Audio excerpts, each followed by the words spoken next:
Today we're going to talk about Surfer Dude and the clamp. This is another one of the Roo tales that I've been telling. I told a story a couple of weeks ago about Surfer Dude. And Surfer Dude was not out in the field on this day. He was working in the shop for the time being, getting stuff ready to go out in the field. And he had a beam. The beam was sitting up on a couple of horses straight up and down. And he was taking edge angle, and he started at one end and tacked it, got it in place, and then kept moving it back and forth up to the line that he had drawn on the beam, which was where it needed to go. And so then he'd tack it, move it a little bit, tack it, move it a little bit, down to the end of the beam. So we got down to where he was on the tail end of it. Well, it gets harder and harder to move because it gets shorter and shorter. So the amount that you can move gets less and less. So he had to move the angle a little bit more. And in order to do that, in order to get everything to work together, he needed to clamp it. So he could clamp it to the flange of the beam, and then he would put the clamp over top of the angle and clamp the angle down and manipulate it that way. So he did that. But what he did was he borrowed the clamp. He borrowed the clamp from a guy called CJ. Well, CJ let him have the clamp, fairly expensive clamp, decent size. So probably $100 or more. And so he let him have it. So he put the clamp on, attached it to the flange, attached it to the angle, and cranked it down, and then it was off the line just a little bit, so he needed to move it. So what he did was he took a sledgehammer and he hit the backside of the angle to get it to move, thinking the clamp was going to hold it and he was going to be able to do that. Well, when that happened, it tweaked the spindle on the clamp. So the clamp should have had a straight spindle, and now it was tweaked in the direction in which he had hit it, so away from where he'd hit it. So now it was bent. Well, CJ saw this. He wasn't working very far away, and he saw the whole thing. Saw him hit it, saw the clamp bend, and realized, of course, that ruined the clamp for all intents and purposes. So he goes up to Surfer Dude and he says, "Hey, you ruined my clamp." And Surfer Dude smarted off to him, said, "Yeah, well, too bad." And CJ was pretty bent out of shape. So they had this argument, started to have this argument. And at a certain point, the argument got so hot that CJ said, "I will kill you over this clamp." And he started to walk toward his car where he had a gun.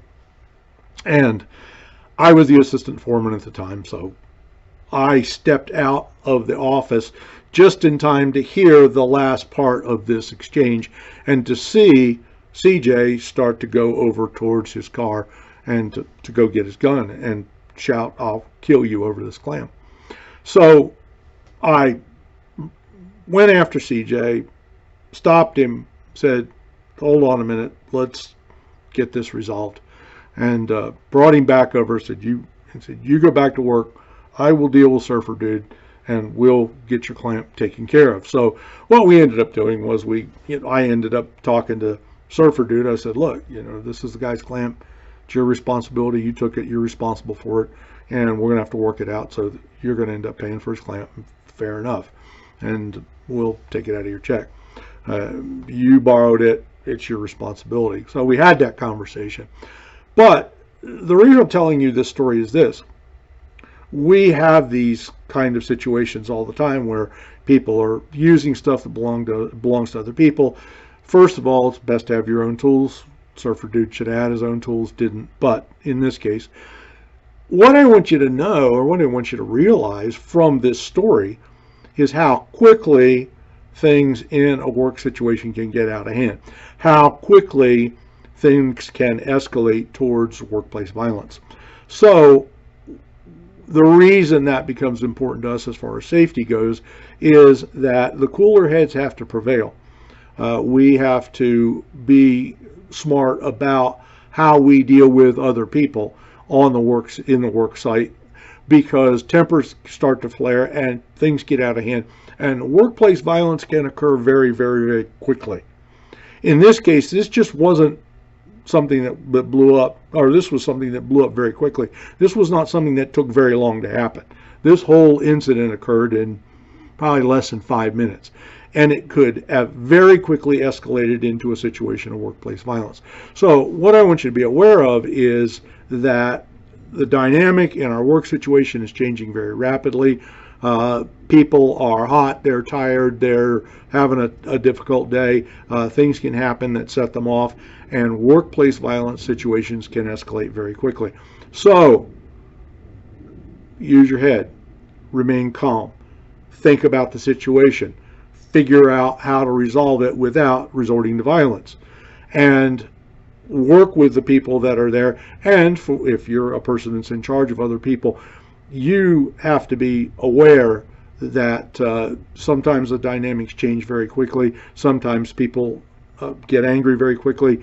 Things can get out of hand very quickly. And so as people who are leading other people, it's up to us to try to de-escalate these situations, get things settled down, get them organized, so that we don't end up with the kind of thing like this, where workplace violence was going to be occurring very, very quickly unless there was some sort of intervention. Now, in this case, got it worked out.